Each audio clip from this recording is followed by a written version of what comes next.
On the 24th of this month, I had taken a press conference objecting to the announcement of the scheme by the Panjim MLA, who is about the 60 crore sanction for Panaji under Amrut scheme.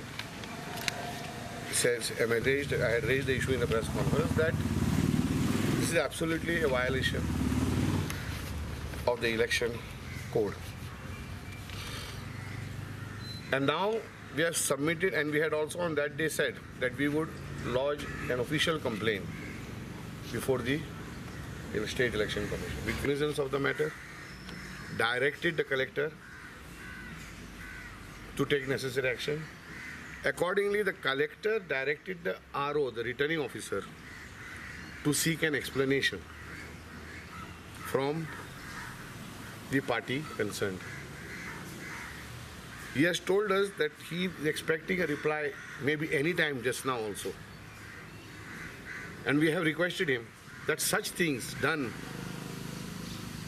by the ruling party explains how this ruling party uses, misuses and abuses power.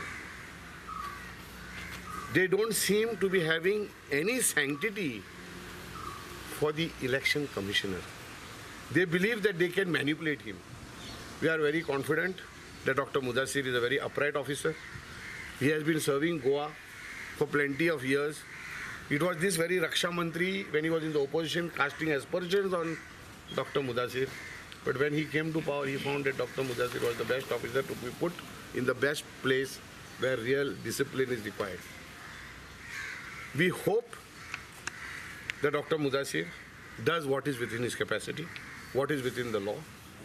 But once again, the use, misuse and abuse of the BJP is becoming so blatant that they do not care for the rule of law. They have become law unto themselves.